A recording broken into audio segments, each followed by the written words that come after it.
Bismillahirrahmanirrahim. Assalamualaikum warahmatullahi wabarakatuh. Om Swastiastu, Namo Buddhaya, salam kebajikan rahayu. Kepada yang terhormat Bapak Kepala Sekolah SMP Negeri 3 Cipogo 1 Atap, kepada yang terhormat Ibu narasumber kita, Ibu Novia Astrini Arum, Sarjana Pendidikan, kepada Bapak Ibu Guru SMP Negeri 3 Cipogo 1 Atap. Pertama-tama, marilah kita senantiasa memanjatkan puji dan syukur kehadirat Allah Subhanahu wa Ta'ala, karena atas segala hikmahnya, atas segala ridhonya, kita semua pada pagi hari ini masih diberi kesempatan dalam acara berbagi praktik baik, membangun karakter murid melalui 7 jurus BK hebat di SMP Negeri 3 Cipogo 1 Atap, Kamis 16 Oktober 2025. Sholawat serta salam senantiasa kita haturkan kepada junjungan kita, Nabi Agung Muhammad Sallallahu Alaihi Wasallam, yang senantiasa kita tunggu syafaatnya di yaumul akhir. Amin Allahumma amin. Bapak Ibu hadirin yang berbahagia, saya sebagai pembawa acara izinkan untuk membacakan susunan acara pada pagi hari ini. Yang pertama, pembukaan. Yang kedua, menyanyikan lagu Indonesia Raya. Yang ketiga, sambutan kepala sekolah. Yang keempat, acara inti. Yang kelima, penutup. Bapak Ibu sekalian, marilah kita buka acara berbagi praktik baik pagi hari ini dengan membaca basmalah bersama-sama.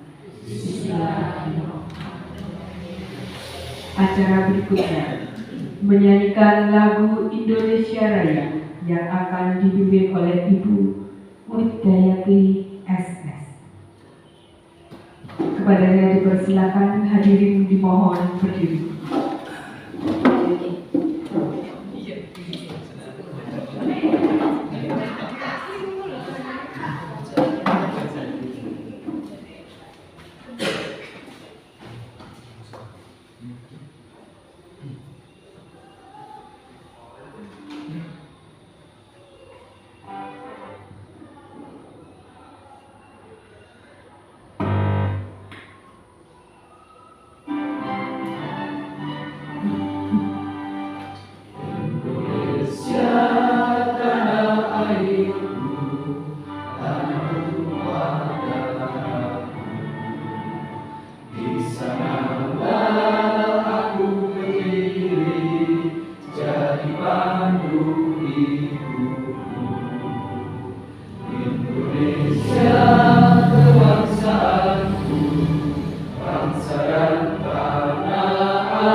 Hadirin dimohon duduk kembali.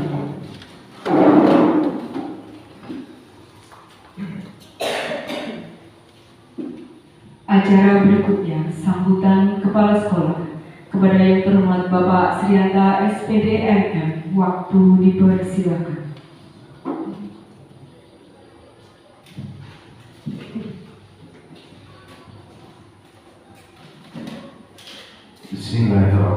Bismillahirrahmanirrahim. Assalamualaikum warahmatullahi wabarakatuh. Waalaikumsalam warahmatullahi wabarakatuh. Alhamdulillah wa syukurillah wa la hawla wa la quwwata illa billah. Yang saya hormati Bapak Ibu Guru Asatidz Pendidik dan Peserta, wabil khusus Ibu Novia Asrini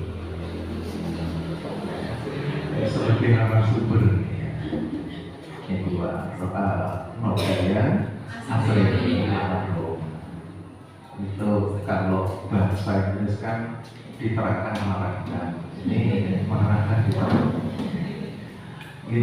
yaitu, dan kita tidak lupa untuk mengucapkan puji syukur kepada Allah Subhanahu wa Ta'ala atas limpahan nikmat yang dianugerahkan kepada kita. Kita bisa berkumpul di ruangan yang mulia ini untuk mengikuti diseminasi berbagi praktik baik, membangun karakter murid melalui 7 jurus BK Lipat. Ini dari judulnya ini kok pakai jurus segala, supaya pakai SHP. Oh, pada nusa apa ini? Tapi ini mungkin suatu kiat cara yang manjur untuk membentuk karakter murid yang diharapkan oleh negara kita. Karena apa?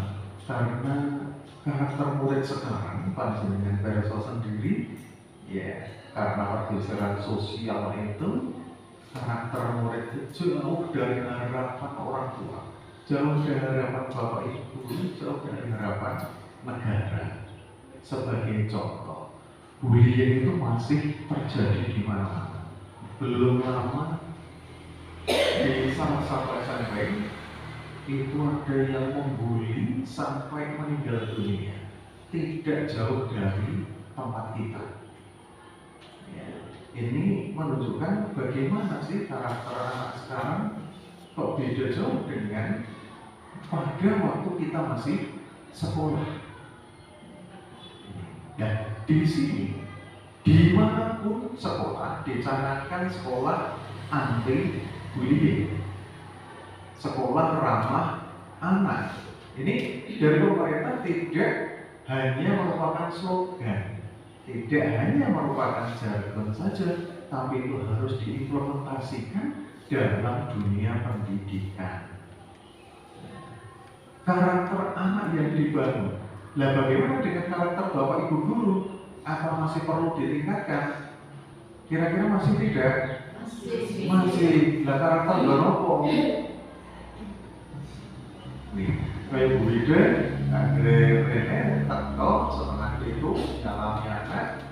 Tapi saya pernah di sini Bu Wida beberapa kali, tapi seringnya saya kalah di set. Nah, ini pada kesempatan ini yang kita bangun adalah karakter anak, karena itu merupakan yang diharapkan oleh negara itu generasi emas besok tahun di 2045. Kalau anak-anak sekarang ya dengan program MBG itu yang diharapkan bocah saiki umurnya 11 tahun, so tahun 45 berarti ditambah 15 tahun, jadinya 26, 27 itu pas usia produktif. Ini yang diharapkan. Dan di tahun 2045 besok, anak-anak harus sampai di sini tercukupi, sehat fisik, sehat mental. Itu yang diharapkan dari pemerintah. Nah, salah satunya pembentukan karakter. Nanti saya minta Bu Novia Asrini Arum sebagai narasumber yang kemarin sudah ditintek selama 5 hari di Hotel Asia.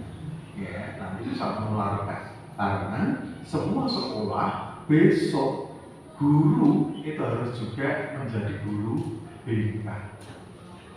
Nah sekarang ada guru wali tugasnya apa? Hanya orang tua, nenek, momat, kesulitan anak dalam hal apapun panjenengan bisa berbagi atau mencari solusi anak-anak yang panjenengan bimbing di guru wali. Ini Bapak Ibu, semoga diseminasi membangun karakter murid melalui 7 jurus BK Hebat ini nanti bisa terserap semua di hadapan kami. Kalau tidak ya paling enggak 70% bisa panjenengan serap, bisa panjenengan implementasikan di dalam dunia pendidikan, khususnya di SMP Negeri 3 Cokobun Satu. Akhirnya selama mengikuti berbagi praktek baik, semoga apa yang diharapkan dapat tercapai. Sebagai akhir kata, Senegago Hebat, masih bisa, yes. Assalamualaikum warahmatullahi wabarakatuh.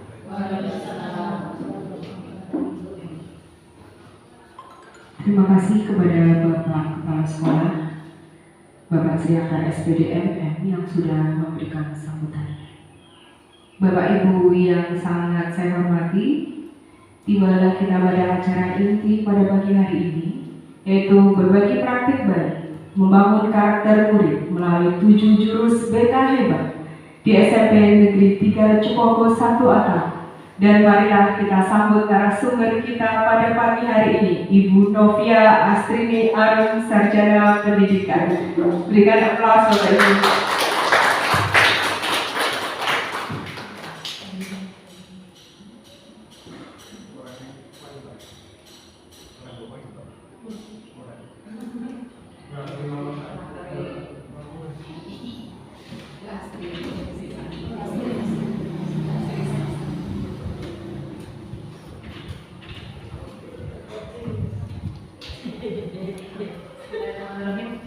Assalamualaikum warahmatullahi wabarakatuh.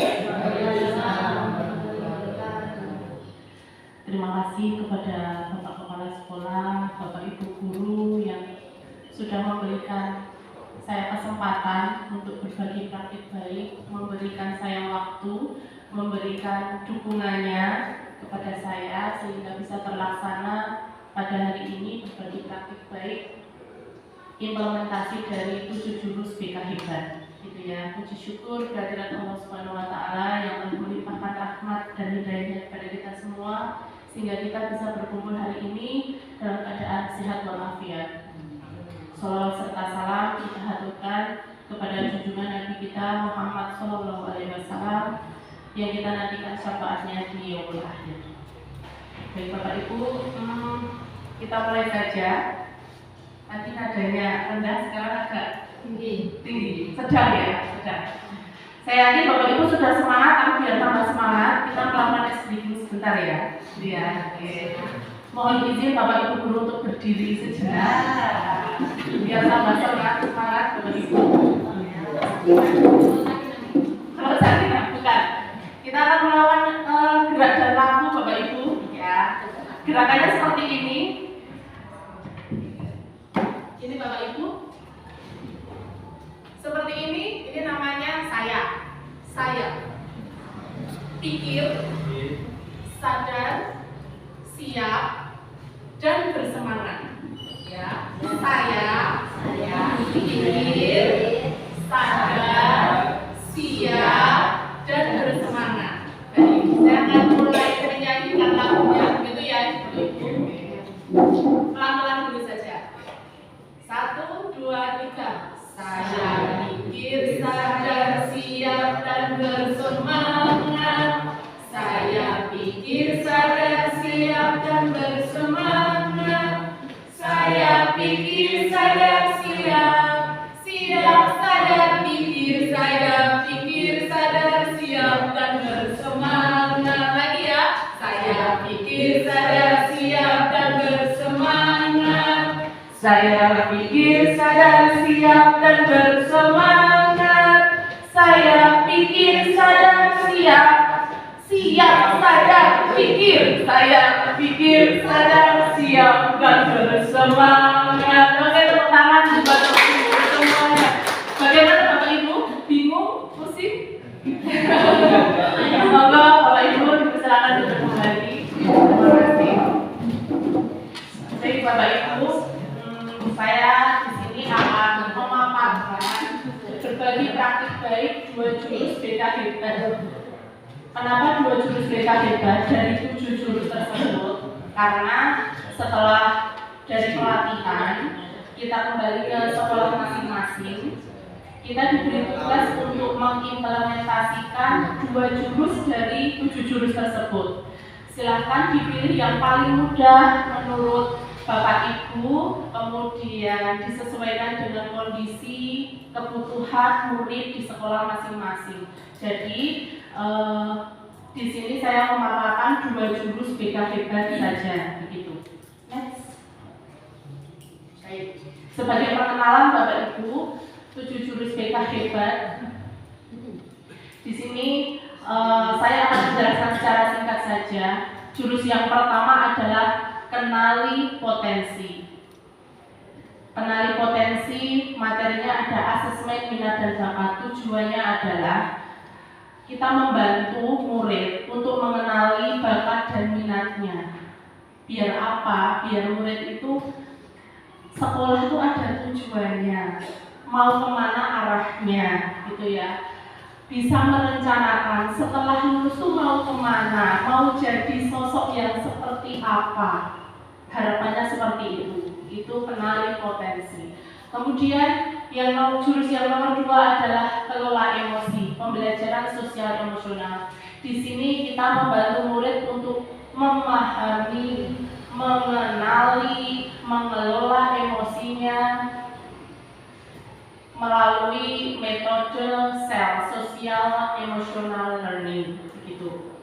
Kemudian yang ketiga, jurus tumbuhkan resiliensi. Ini daya penting Bapak Ibu. Jadi di sini membekali murid untuk memiliki daya lenting, memiliki resiliensi, memiliki kemampuan dalam menghadapi tantangan, kesulitan, kegagalan, agar murid tersebut tidak berada pada zona nyaman saja, tetapi pada zona tangguh. Jadi bisa memiliki pola pikir yang berkembang, growth mindset, bukan fixed mindset atau pola pikir tetap, seperti itu.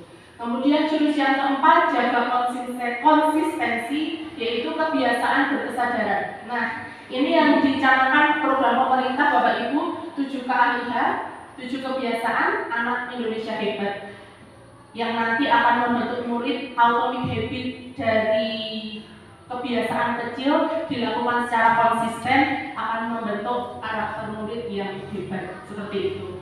Salah satunya program dari pemerintah. Kemudian jurus yang kelima adalah jalin koneksi. Ini komunikasi empatik. Jadi Bapak Ibu semuanya, di sini untuk jurus yang kelima, jalin koneksi, ini kita membangun sinergis dengan rekan kerja, Bapak Ibu guru, dengan murid, dengan orang tua, untuk bisa berkomunikasi secara sehat, untuk bisa menyampaikan apa yang dirasakan murid, perlakuan murid, sikap murid disampaikan kepada orang tua secara sehat.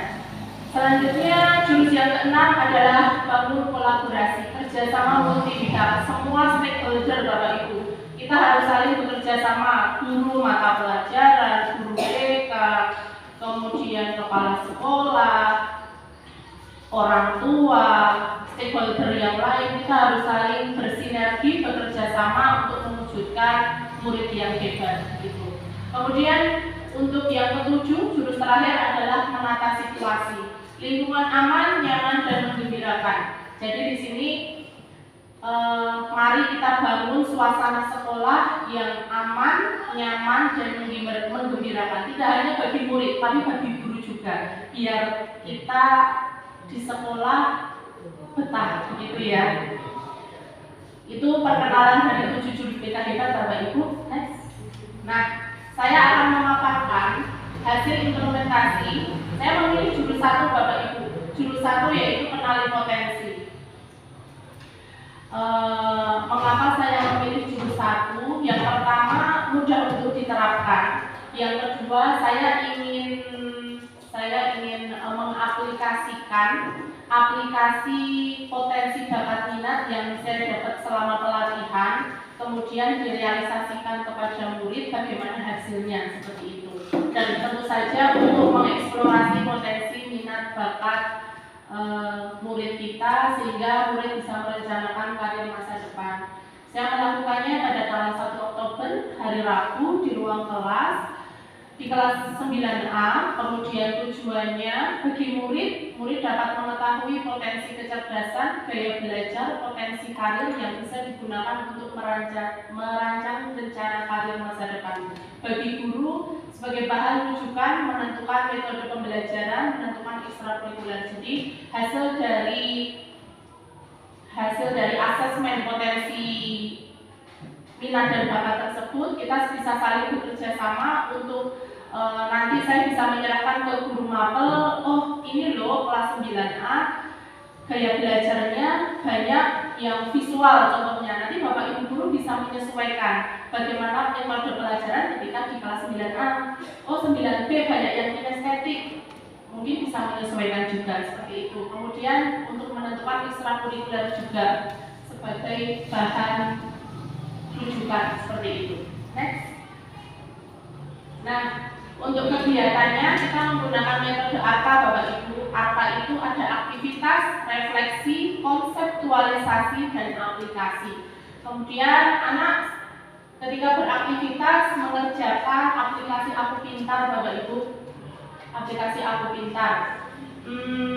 Alhamdulillah anak-anak bisa mengerjakan aplikasi tersebut dan hasilnya sesuai dengan kondisi mereka masing-masing. Kemudian untuk refleksi, murid merefleksikan kesesuaian hasil asesmen. Jadi hasil dari asesmen itu direfleksikan potensi apa saja yang dikenali dari hasil asesmen dan bagaimana hasil asesmen membantu murid dalam menjalani pembelajaran di sekolah atau kehidupan sehari-hari.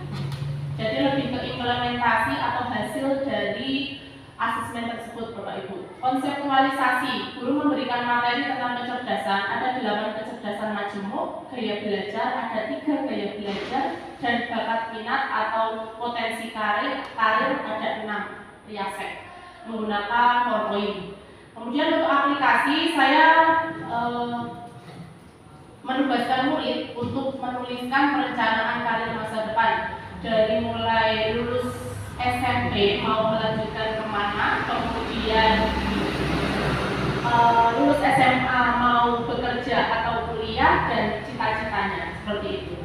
Next, hasilnya murid antusias dan dalam mengikuti kegiatan mereka belajar untuk menentukan karir masa depan. Memang tantangannya khusus bagi kelas 9A ada beberapa murid yang mungkin belum paham untuk bagaimana merencanakan karirnya, ya. Bahkan ditanya ketika lulus SMP mau melanjutkan kemana, mereka aja masih bingung. Nah, disinilah kita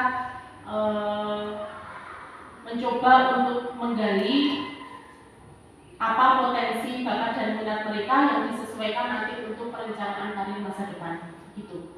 Lanjut.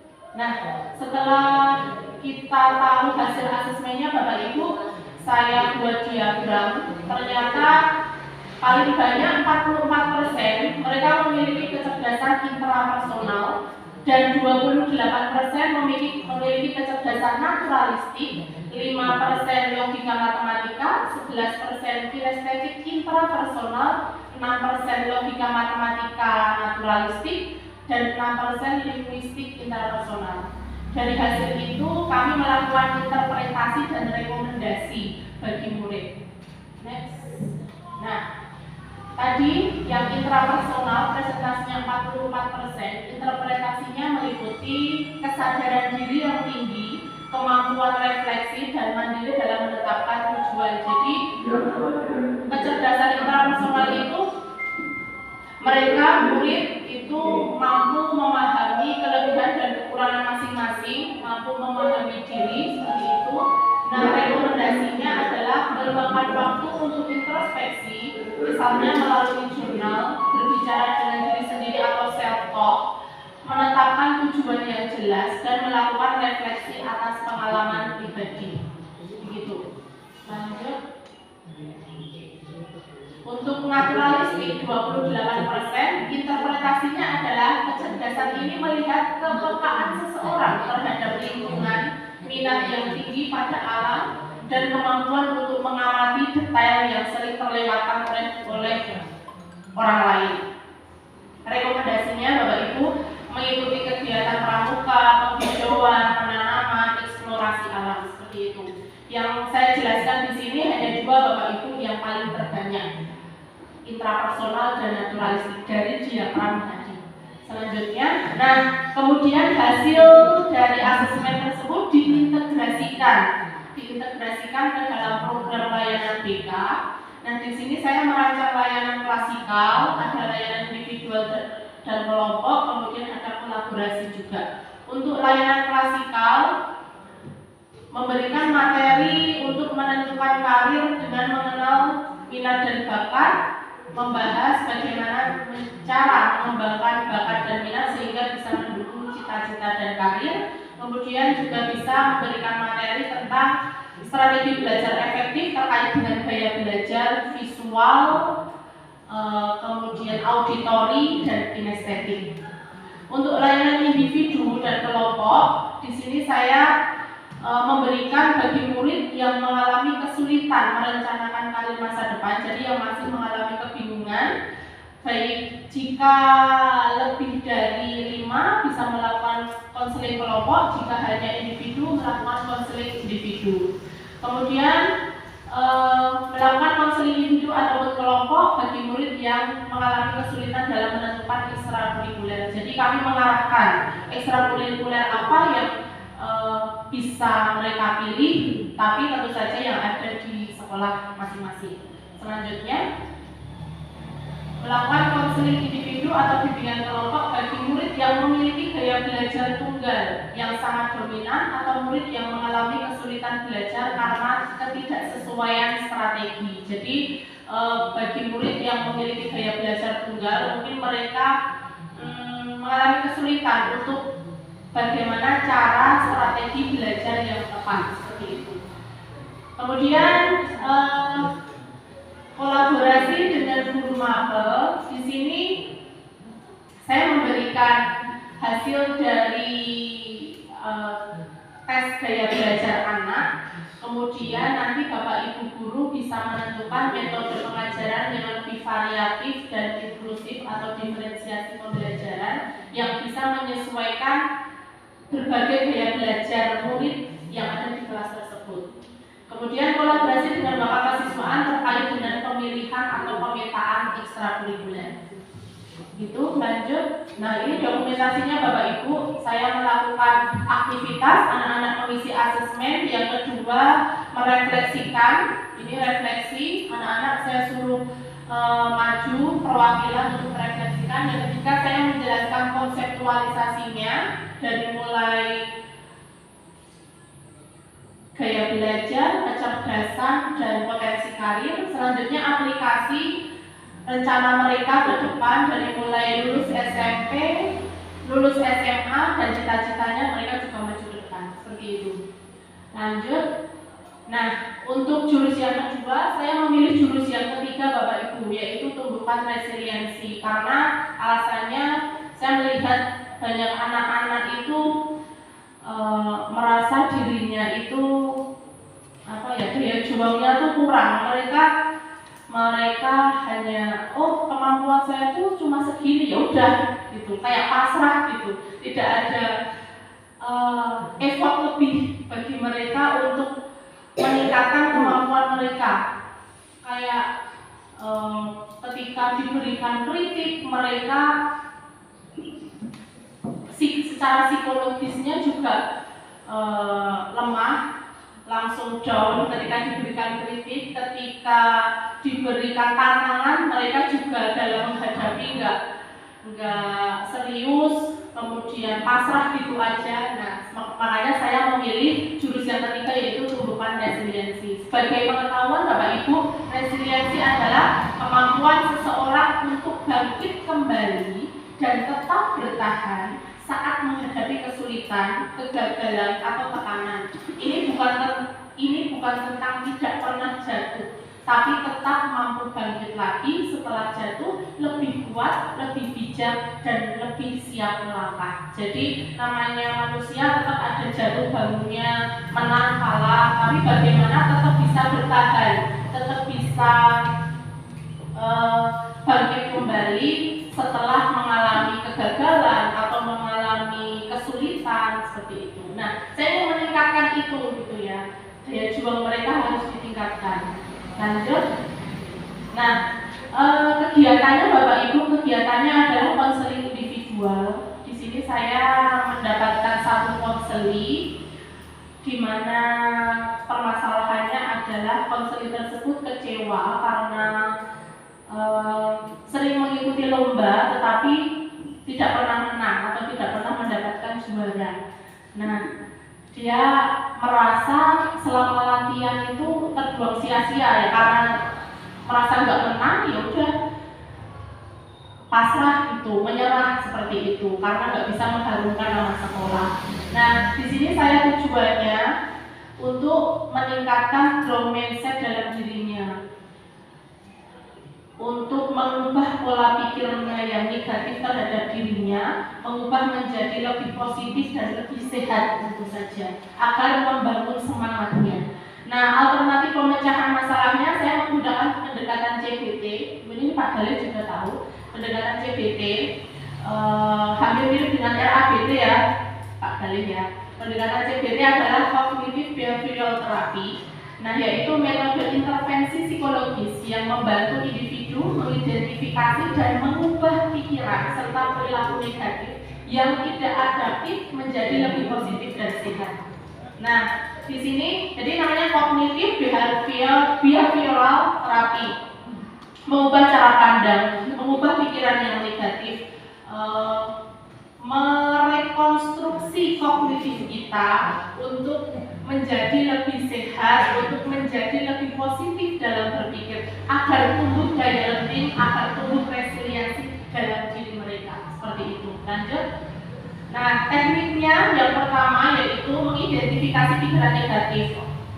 Tadi kan permasalahan konseli adalah dia merasa gagal, dia merasa kecewa karena tidak pernah menang dalam mengikuti lomba. Nah, itu diidentifikasi dulu. Pikiran negatifnya adalah gagal, merasa tidak bisa, merasa menyerah, seperti itu. Kemudian diganti dengan restrukturasi kognitif. Nah, itu diubah pola pikir yang negatif tersebut diubah menjadi yang positif, seperti itu. Nah, modifikasi perilaku dan self-talk. Nah, menanamkan dirinya seperti berbicara terhadap dirinya ya. Aku tuh mampu, aku tuh bisa, aku tuh punya kemampuan. Hanya mungkin saya dalam latihan kurang, atau saya kurang bersungguh-sungguh, atau belum kesempatan bagi saya untuk menang. Tapi saya punya kemampuan, suatu saat jika saya mengikuti lomba lagi, saya akan pasti juara. Nah, seperti itu. Jadi self-talk, berbicara pada diri sendiri. Sama ya Bapak Ibu, mungkin kita ketika mengalami down juga sama. Ketika mengalami kesulitan, ketika mengalami masalah juga sama. Tergantung diri kita, apakah kita emosinya yang keluar, ataukah kita memikirkan bagaimana caranya mengelola emosi kita. Sama seperti itu. Nah, kita meningkatkan resiliensi kepada murid. Hasilnya, konseling menyadari pentingnya resiliensi dalam diri dan belajar mengubah pola pikir dari fix ke growth. Konseli akan menantang dirinya dengan zona tangguh, bukan zona nyaman.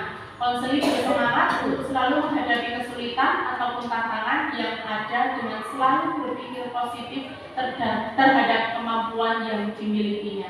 Gitu. Tindak lanjutnya, apabila konseling masih mengalami kebingungan, akan dilakukan konseling lanjutan atau konseling yang kedua. Seperti itu Bapak Ibu. Jadi ternyata untuk menumbuhkan resiliensi, menumbuhkan growth mindset bagi murid itu bertahap. Mungkin kalau dalam layanan klasikal atau secara berkelompok kita nanti bisa mengidentifikasi murid mana nih yang memiliki resiliensi rendah atau bahkan tidak memiliki resiliensi. Kita kelompokkan. Jika ada yang belum memiliki resiliensi, kita lakukan konseling individu atau konseling kelompok. Bisa juga bimbingan kelompok seperti itu. Lanjut. Nah, terakhir Bapak Ibu,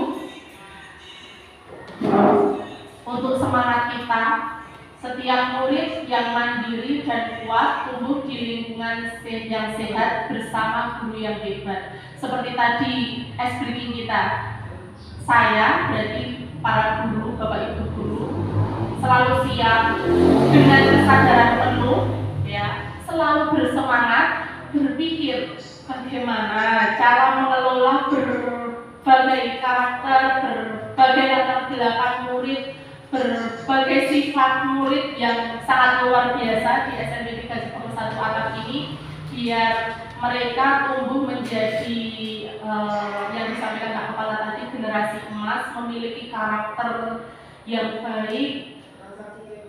Kita harus sama resiliensi, menumbuhkan resiliensi pada diri kita, selalu bersemangat bahwa kita mampu gitu. Kita mampu, kita sudah menjadi guru, kita mampu untuk mengatasi berbagai masalah yang ada di sekolah, mengatasi berbagai masalah yang ada di murid dengan latar belakang keluarga yang berbeda-beda. Intinya adalah pokoknya kita harus selalu bersinergi, bekerja sama antar guru, antar stakeholder yang lain, antar orang tua, agar menjadikan murid yang tangguh seperti itu.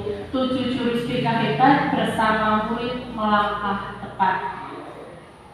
Itu Bapak Ibu, terima kasih. Ini pemaparan dari saya.